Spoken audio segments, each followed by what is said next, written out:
Good morning, dear students. Today we will discuss chapter first of history, bricks, beads and moons, the Harappan civilization. Harappan civilization जो है उसकी हम बात करेंगे. bricks, beads and moons हमारे chapter का name है. सबसे पहले हम देखेंगे कि चैप्टर में पढ़ेंगे क्या.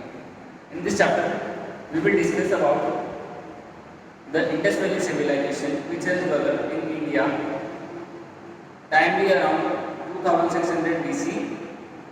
2600 BC ईयर्स अगो इंडिया के अंदर जो है जो सिविलाइजेशन डेवलप होता है, इंडस वैली सिविलाइजेशन जिसे हम कहते हैं, उसके बारे में चैप्टर में पढ़ेंगे. The socio economic life of that particular period, जो सोशल लाइफ थी, जो इकोनॉमिकल लाइफ थी, पॉलिटिकल सिस्टम क्या था उस पर्टिकुलर पीरियड में, रिलीजियस बिलीफ्स क्या थे लोगों के, ये सब कुछ हम इस चैप्टर में पढ़ेंगे. Also we will read about their successful studies, that what are their foods, what are their dietary plans, everything regarding the Indus valley civilization. But उससे पहले हम बात करते हैं कि how does we recreate this particular period. ये जो particular period है हमारे सामने, जिस इंडस वैली सिविलाइजेशन की हम बात कर रहे हैं, 2600 BCE, बिफोर कॉमन एरा की बात कर रहे हैं. आखिर इतना बड़ा जो पीरियड है, इतना पहले का जो पीरियड है, उसके बारे में जानने के लिए हमारे पास में सोर्सेज कौन कौन से हैं या किन तरीकों से कौन कौन से सोर्सेज हैं जिनकी मदद से हम सिविलाइजेशन के बारे में जान पा रहे हैं. तो हम सबसे पहले बात करें कि हिस्ट्री जो है उसको रिकंस्ट्रक्ट या रिक्रिएट करने के लिए हमारे पास जो सोर्सेज हैं, हिस्ट्री के अंदर सोर्सेज वो दो तरीके के होते हैं हमेशा. एक होते हैं लिटरेरी सोर्सेज जो है, और दूसरे होते हैं हमारे पास में आर्कियोलॉजिकल सोर्सेज. इन दो सोर्सेज की मदद से जो हम हिस्ट्री या किसी भी पर्टिकुलर पीरियड को जो है रिक्रिएट कर सकते हैं, सिर्फ और सिर्फ इन दो सोर्सेज की मदद से. तो हम बात करें इन दो सोर्सेज की मदद से हम किसी भी पीरियड को जो है हिस्ट्री के उसको रिक्रिएट कर सकते हैं. अभी जो दो सोर्सेज हैं हमारे पास में, लिटरेरी सोर्सेज और आर्कियोलॉजिकल सोर्सेज, ये कौन कौन से हैं? लिटरेरी सोर्सेज के अंदर आते हैं हमारे पास में रिटन रिकॉर्ड्स. जो रिटन रिकॉर्ड्स हैं, written records like letter, documents, ancient books. जो बुक्स होती हैं हमारे पास में हिस्ट्री की, वो जो है रिटन रिकॉर्ड्स के अंदर होती है हमारी. Letter, documents, books. उसके अलावा जो स्क्रिप्ट होती है सील्स के ऊपर, इंस्क्रिप्शंस के ऊपर, जो इंस्क्रिप्शन होते हैं किसी पर्टिकुलर फिगर में लिखे हुए जो है, या किसी सील के ऊपर लिखी हुई जो है स्क्रिप्ट. सील जो है उसको हम आर्कियोलॉजिकल सोर्सेज में भी काम करते हैं. ये जो है आर्टिफैक्ट में तो इंस्क्रिप्शन, जैसे लेटर है, डॉक्यूमेंट है, बुक्स, इंस्क्रिप्शन, ये कुछ एग्जांपल है रिटन रिकॉर्ड्स के जो हमारे लिटरेरी सोर्सेज के अंदर काम आते हैं, जिनकी वजह से किसी पर्टिकुलर पीरियड में, जैसे मुगल पीरियड की बात करें, तो मुगल पीरियड के अंदर अगर कोई जो है ऑफिशियल लेटर अकबर ने किसी किंग को लिखा होगा, उस लेटर की मदद से हम जो अकबर का जो उस वक्त का सोशल इकोनॉमिक स्ट्रक्चर है या कोई भी इकोनॉमिक कॉन्टेक्ट, पॉलिटिकल जो कंडीशन है, उनके बारे में जान सकते हैं.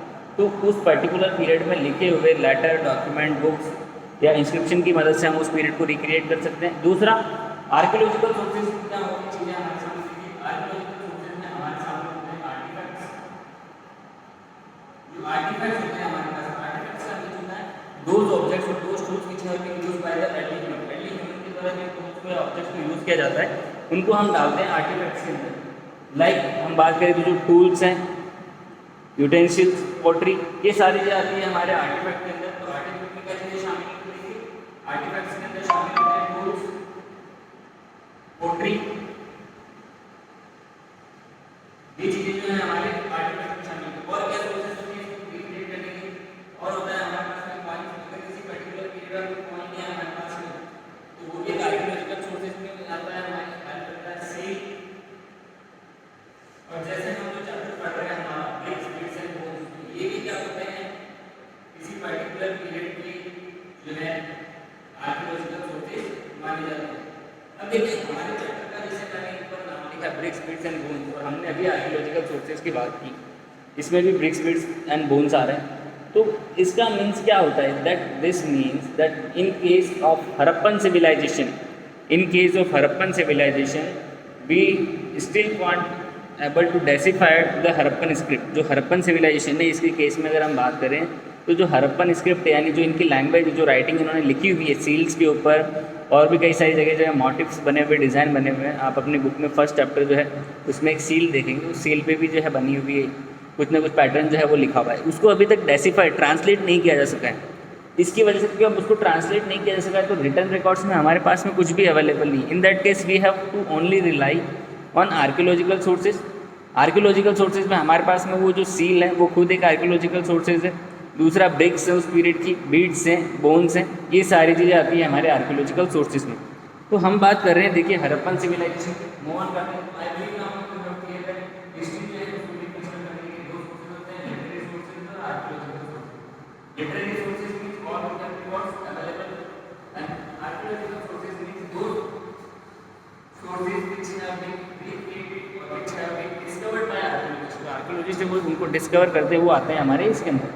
अब हम बात करते हैं हड़प्पन सिविलाइजेशन की। सबसे पहले हम देखें कि वर्ल्ड के अंदर टोटल कितने civilization there are in old world. Old world की बात करते हैं, ओल्ड वर्ल्ड के अंदर देयर आर 4 सिविलाइजेशन। टोटल में जो है देखिए 4 सिविलाइजेशन थे वहाँ पे। उन 4 सिविलाइजेशन में से सबसे ओल्डेस्ट सिविलाइजेशन जो है वो है हमारा मेसोपोटामियन सिविलाइजेशन, जिसके बारे में आपने क्लास 11 में काफी डिटेल से पढ़ा है। मेसोपोटामियन सिविलाइजेशन काफी डिटेल से पढ़ा है इसके बारे में आपने। सेकंड नंबर पे आता है हमारे सामने Egyptian civilization, and third Indus valley civilization, and the fourth one is Chinese civilization. जो चाइनीज सिविलाइजेशन है हमारा, ये है हमारे टोटल 4 वर्ल्ड की सिविलाइजेशन, जिसमें से मेसोपोटामियन सिविलाइजेशन सबसे ओल्डेस्ट है और चाइनीज सिविलाइजेशन सबसे यंगेस्ट है। अब ये जो सिविलाइजेशन है, we can clearly see that all this civilization have been developed near the river valleys. Mesopotamian civilization में क्लास 11th में आपने देखा है कि Mesopotamian civilization has developed near the river valleys of Euphrates and Tigris. Tigris और Euphrates जो river है उनके किनारे पे जो है डेवलप होता है। इजिप्ट जो है, इजिप्शियन सिविलाइजेशन, ये डेवलप होता है नाइल रिवर और उसके कॉन्फ्लुएंस एरियाज में। Indus valley civilization has developed around the rivers Indus and its tributary. जो रिवर इंडस और उसकी ट्रिब्यूटरीज है उनके किनारे पे ये सिविलाइजेशन जो है ये डेवलप होता है। And the fourth one is Chinese civilization which is the youngest one civilization developed at the river Wango river जो है चाइना में, वहाँ पे ये डेवलप होता है। तो हम बात कर रहे हैं हड़प्पन सिविलाइजेशन की, जिसका एक नाम जो है या जो मेजर नेम है वो है इंडस वैली सिविलाइजेशन। देखिए हमने यहाँ पे नेम यूज किया है इंडस वैली सिविलाइजेशन और यहाँ पे आ रहा है Harappan civilization. So why does Indus valley civilization is known as Harappan civilization? जो इंडस वैली सिविलाइजेशन है इसको हड़प्पन सिविलाइजेशन क्यों कहा जाता है? क्या reason? What is the reason behind it? The reason behind it, so as we are saying Mesopotamian civilization is also known as Harappan civilization. क्यों? क्योंकि जो हड़प्पन सिविलाइजेशन, जो हड़प्पा है वो first city to be explorated in Indus valley civilization is Harappa. That's why this civilization is also known as Harappan civilization. Now we will take point to point explanation of the chapter. हम point to point explanation जो है उसकी बात करते हैं chapter के through. S Harappan civilisation हम देखते हैं, देखिए the most distinctive feature of Harappan civilisation is seal. जो हड़प्पन सिविलाइजेशन है इसका सबसे मोस्ट डिस्टिंक्टिव फीचर क्या है? इसकी जो सील जो यहाँ से मिली आप अपनी बुक में फर्स्ट पेज पर देख सकते हैं, एक सील बना हुआ है जिसमें एक एनिमल मोटिव बना हुआ है और एक जो है पैटर्न बना हुआ है, उस पर राइटिंग में जो है चिन्ह। ये जो सील है ये किसकी बनी हुई? ये सील बनी हुई है स्टोन की, जिसको कहा जाता है स्टेटाइट। स्टेटाइट मतलब स्टोन है जिसको हम सोप स्टोन कह सकते हैं, थोड़ा मुलायम पत्थर होता है, उससे जो है ये बनी हुई है स्टेटाइट। इसके ऊपर एक एनिमल का जो है मोटिव बना हुआ है, पिक्चर बना हुआ है, साथ में उसमें जो है पैटर्न कुछ लिखा हुआ है। ये जो हड़प्पन स्क्रिप्ट जो इस सील पर लिखी हुई है, the script written on this Harappan seal is still not deciphered. जो इस पे सील की जो स्क्रिप्ट लिखी हुई है उसको अभी तक भी जो है डेसिफाइड यानी ट्रांसलेट नहीं किया जा सका है आर्कियोलॉजिस्ट के द्वारा। ड्यू टू दैट, क्योंकि इसको अभी भी जो है आर्कियोलॉजिस्ट के द्वारा ट्रांसलेट नहीं किया जा सका है, डेसिफाइड नहीं किया जा सका है, we have to rely only on archaeological sources. हमारे को जो है in case of Harappan civilisation, देखिए जब हमने मेसोपोटामियन सिविलाइजेशन पढ़ा है क्लास 11 में, तब हमने देखा वहाँ पे जो है काफ़ी वास्ट जो है लिटरेचर जो है वो हमारे पास में अवेलेबल है, मैथमेटिक्स, एस्ट्रोनॉमी, काफ़ी जो है क्लियर टैबलेट्स लिखी हुई जिन पर उनकी राइटिंग और सब कुछ अवेलेबल है। But in case of Harappan civilisation क्योंकि राइटिंग जो है, जो स्क्रिप्ट है वो अभी भी डेसिफाइड नहीं की जा सकती, पढ़ी नहीं जा सकती अगर मैं बात करूँ, तो इसकी वजह से जो आर्कियोलॉजिकल सोर्सेज हैं हमारे पास में सिर्फ उसी पे हमें डिपेंड रहना पड़ता है। और आर्कियोलॉजिकल सोर्सेज में कौन कौन से सोर्सेज हैं हमारे पास? पोट्री है, ऑर्नामेंट्स हैं, ब्रिक्स हैं, बीड्स हैं, बोन्स हैं, जो एनिमल्स की बोन्स हैं या फिर जो ह्यूमन बोन्स हैं, उनसे बरियल्स जो हैं, जिन तरीके से जो लोग हैं उनको गाड़ा गया है और उसकी कंडीशन के उसको किस तरीके से जो है बरी किया गया with some ornaments, with some metals और व्हाट, उसको किस तरीके से जो है बरी किया गया है, वो भी एक इंपॉर्टेंट चीज़ जो है वो शो करता है। And then see the most distinctive feature which we have already discuss and remains, जो हाउस के जो रिमेन्स बचे हैं वहाँ पे जिनको एक्सकवेट करके निकाला गया है, ये सारे हमारे पास में मेजर सोर्स हैं जिससे कि हम इस पर्टिकुलर पीरियड को रिकन्स्ट्रक्ट कर पाते हैं। अब देखिए ये जो पर्टिकुलर पीरियड है इसको रिकन्स्ट्रक्ट करने में हम और बात करें तो देखा जाए तो शुरू करते हैं। Now the Harappan civilisation is dated back to 2600 1900। जो हमारा हड़प्पन सिविलाइजेशन है इसके बारे में हम बात कर रहे हैं, इसके बारे में हमने देखा कौन सा सोर्सेज है उसको रिक्रिएट कर सकते हैं इस पीरियड को। ये पीरियड कौन सा है, यानी हड़प्पन सिविलाइजेशन जो है वो कौन से पीरियड में एग्जिस्ट करता था। तो the Harappan civilisation is existed between 2600 BC to 1900 BC, जो है इस पीरियड में ये जो है एग्जिस्ट करता था। कहाँ पे? The first site where the unique culture was discovered is Harappa. ये जो हम बात कर रहे हैं हड़प्पन सिविलाइजेशन, इसको नाम क्यों दिया गया? तो पहली जो साइट इस यूनिक कल्चर में डिस्कवर की गई थी वो हड़प्पा थी, इसलिए इसको जो है हम हड़प्पन सिविलाइजेशन भी कहते हैं। उसके बाद में the civilisation is developed on the banks of river Indus and its tributaries.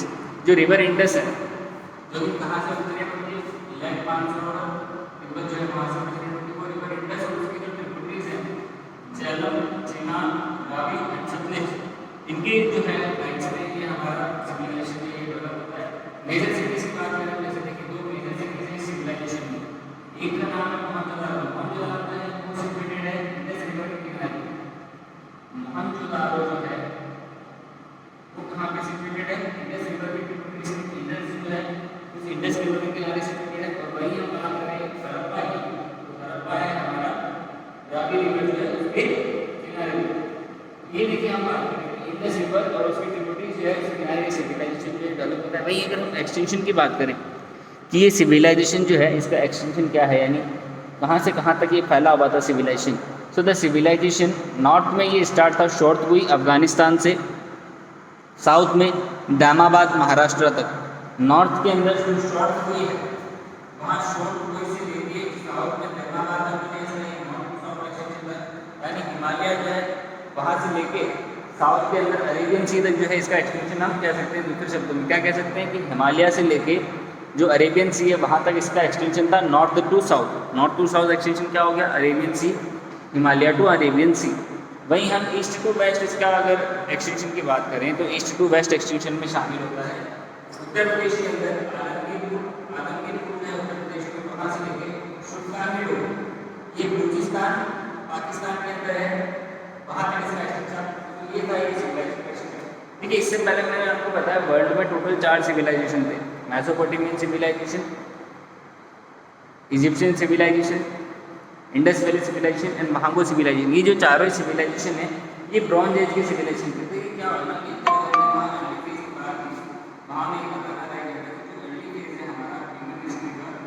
उसके अंदर जो ह्यूमन है उसकी स्टेजेस की बात करें तो स्टोरेज हमने देखा सबसे पहले आता है स्टोरेज 5 लाख BC से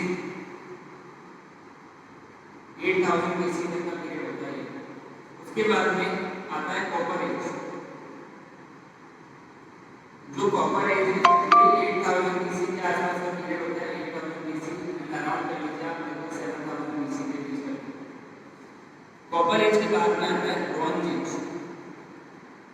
जो ये ब्रॉन्ज एज है इस ब्रॉन्ज एज के अंदर जो ये 4 सिविलाइजेशन जो है हमारी डेवलप होती है। 4 सिविलाइजेशन की हम बात कर रहे हैं कि Indus Mesopotamian civilisation, Harappan civilisation, Egyptian civilisation या चाइनीज सिविलाइजेशन, इन 4 सिविलाइजेशन की बात कर रहे हैं। ये चारों ही कौन से पीरियड में डेवलप होते हैं? इसी ब्रॉन्ज एज के अंदर जो डेवलप होते हैं। ब्रॉन्ज एज जो है ये कहने के लिए अलॉय होता है। ब्रॉन्ज जो है इट इज एन अलॉय। ये जो बनाया जाता है आयरन प्लस टिन जो है दोनों को मिक्स करके, आयरन और टिन को दोनों को हम जब मिक्स करते हैं तो उससे जो है हमारे ब्रॉन्ज का प्रोडक्शन होता है। उस ब्रॉन्ज एज की देखिए ये हमने पहले भी बात की थी, जो पीरियड है उसको स्टोन एज को कहा जाता है क्योंकि जो भी टूल्स थे, यूटेंसिल्स थे वो सारे स्टोन के बनाए गए थे इस पीरियड में अर्ली ह्यूमंस के द्वारा, और वो स्टोन के टूल्स को यूज़ किया करते थे, इसलिए उसको स्टोन एज कह रहे हैं। कॉपर एज में क्या था, कॉपर की डिस्कवरी होने के कारण जो अर्ली ह्यूमन है उसने कॉपर के टूल्स जो है उनकी यूज़ करना शुरू किया instead of stone. And bronze age में उसने एक बैटर जो है, sorry I have written something wrong है, इट्स नॉट आयरन, ये कॉपर प्लस स्टील है, okay sorry for the mistake. Copper plus steel जो है उससे हमारे ब्रॉन्ज जो है उसका प्रोडक्शन होता है कॉपर एंड से।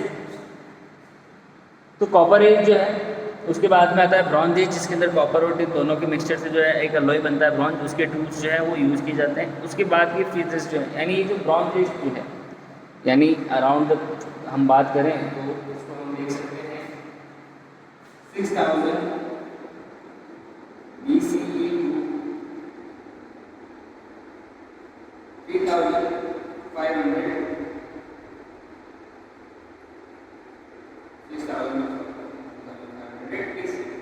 ये जो पर्टिकुलर पीरियड है हमारा, इस पर्टिकुलर पीरियड के अंदर जो 4 सिविलाइजेशन जिनकी हमने बात की, Mesopotamian civilisation, Egyptian civilisation, Harappan civilisation and Chinese civilisation, उन चारों में अगर हम एरिया देखिए, हमने एक्सटेंशन देखा है सिविलाइजेशन का कि Himalaya to Arab sea and Alamgirpur Uttar Pradesh to शुक्कांगेट और बलूचिस्तान। तो ये जो इतना बड़ा जो एक्सटेंशन एरिया, ये उन चारों सिविलाइजेशन में सबसे बड़ा ब्रॉन्ज एज में किसके पास में था, इंडस वैली सिविलाइजेशन के पास में था। तो ये हमने देखिए इंडस वैली सिविलाइजेशन के बारे में थोड़ी जो है ब्रीफ एक इंट्रोडक्शन जो है वो देखा है। नेक्स्ट जो पार्ट है हमारा, उसके अंदर हम इस चैप्टर के कुछ पॉइंट्स जो है उनको डिस्कस करेंगे। Till then have a nice day.